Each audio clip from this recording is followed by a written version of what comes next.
Hello everyone, তোমরা সবাই কেমন আছো? আশা করি ভালোই আছো। আমিও ভালোই আছি। আজকে ব্লগটা শুরু করলাম। এখন বাজে সকাল 9টা। আমি সব কাজকর্ম সেরে সকালে খাওয়ার হয়ে গেছে আমাদের রুটি তরকারি, আর এখন রান্না করতে আসলাম। তা তোমরা সবাই দেখো আমি আজকে কী কী রান্না করি। সিম্পল রান্না হবে আজকে, বেশি কিছু হবে না। তা চলো তোমরা সাথে থাকো আর দেখতে থাকো আমার ব্লগ। আলুগুলা ছোট ছোট করে কেটে সুন্দর করে ভাজা করে নিয়েছি। আর এদিকে ডিমগুলোকে ভালো করে ধুয়ে হলুদ লবণ দিয়ে মাখিয়ে রেখে দিয়েছি। আলু ভাজা হয়ে গেছে আর আমার এদিকে কড়াইতে তেল দিয়ে দিয়েছি। ডিমগুলোকে হালকা করে সুন্দর করে ভেজে নিব। সাথে আমি মশলাটাও রেডি করে নিব ডিমের ঝোলের জন্য।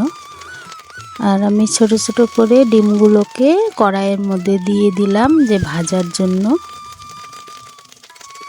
হালকা করে ডিমগুলোকে ভেজে নিতে হবে লাল লাল করে, তাহলে দেখতে একটু ভালো লাগবে আর খেতেও ভালো লাগে। আমার ডিমের বড়াটা খুবই ভালো লাগে।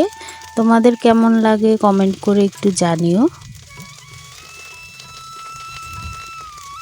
অনেকগুলোই এই কড়াইতে অনেকগুলো ডিম ভাজা যায় একসাথে, সেজন্য এটাতেই দিয়েছি। ডিমগুলো হালকা করে লাল হয়ে গেলে উল্টে দিব। দুই দিকে ভালো করে ভেজে নিব। দেখো আমার ডিমগুলো সুন্দর করে ভাজা হয়ে গেছে। ডিমগুলো ভাজা হয়ে গেলে সুন্দর করে তুলে নিব। আরেকবার ভাজা হলে হয়ে যাবে। আর এদিকে আমি লঙ্কা, আদা, একটুখানি 2-3টা রসুন আর একটু দিয়ে মশলা করে নিব। টমেটো দিয়ে একটু মশলাটা করে নিব ঝোলের জন্য।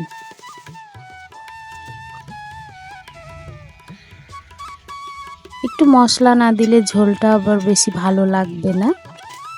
একটু পাতলা করে ডিমটাকে একটু ঝোল ঝোল করে নিলে ভালো লাগবে।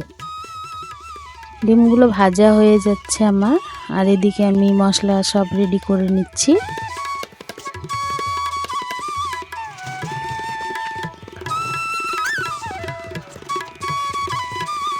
তোমরা সবাই কিভাবে ডিমের ঝোল রান্না করো একটু কমেন্ট করে বলো। আমি তো এইভাবেই রান্না করি, সিম্পলভাবে, একটু পাতলা করে। বেশি মশলা আমরা খাই না, আমার একটু অসুবিধা আছে, মশলা খাওয়া যাবে না, সেই জন্যই আমি একটু হালকা করেই ঝোল রান্না করতে বেশি ভালোবাসি।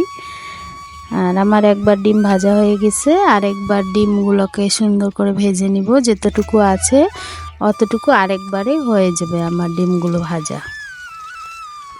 তোমরা সঙ্গে থাকো, দেখতে থাকো।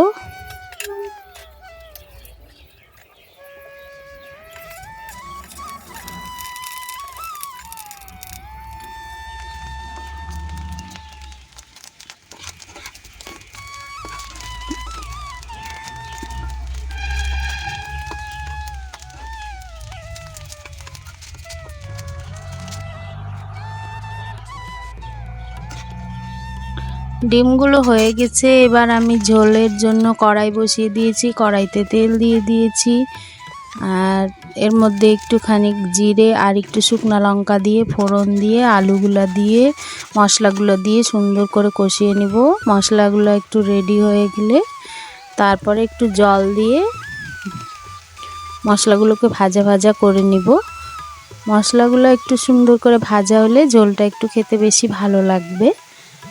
আমি অল্পই দেখো মশলা দিয়েছি, আর মশলাগুলোকে সুন্দর করে ভেজে নিচ্ছি। সুন্দর গন্ধ বেরোলে তারপরে দেখতে ভালো লাগবে আর খেতেও ভালো লাগবে। মশলাগুলোর মধ্যে একটু আলু দিয়ে দিলাম, আলু দিয়ে নাড়াচাড়া করে তারপরে তেল, যখন মশলার থেকে তেল ছেড়ে দিবে তারপরে একটু সামান্য একটু জল দিয়ে দিব। জল দিয়ে তারপরে ভালো করে মশলাগুলোকে কষিয়ে রান্না করতে হবে। এই দেখো আমার মশলাগুলো মোটামুটি ভাজা হয়ে গেছে। এবার আমি একটু এর মধ্যে একটু জল দিয়ে দিব, সামান্য একটু জল দিয়ে দিব।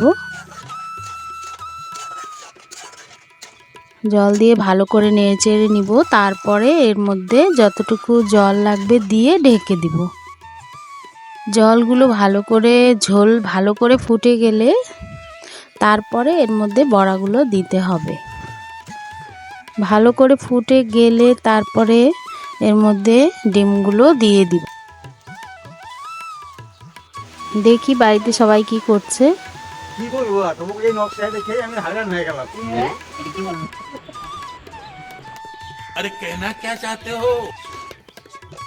আমার ঝোলটা মোটামুটি হয়ে গেছে। এবার আমি ডিমগুলো দিয়ে ভালো করে নেড়েচেড়ে এটাকে ঢেকে দিব।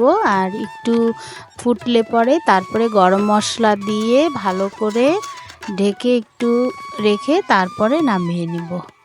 আমার রান্না মোটামুটি হয়ে গেছে। তোমরা তো দেখলে আজকে আমি কি কি রান্না করেছি। আমাদের খাওয়া দাওয়া হয়ে গেছে, এই যে খেয়ে আসলাম আমি। তা আজকের ব্লগ আমি এখানেই শেষ করছি। তোমাদের ব্লগটা কীরকম লাগলো অবশ্যই আমাকে কমেন্ট করে জানিও, আর শেয়ার করতে ভুলো না। আর আমার চ্যানেলকে অবশ্যই সাবস্ক্রাইব করে দিও। আর টাটা, আবার দেখা হবে নেক্সট ভিডিওতে। Bye bye.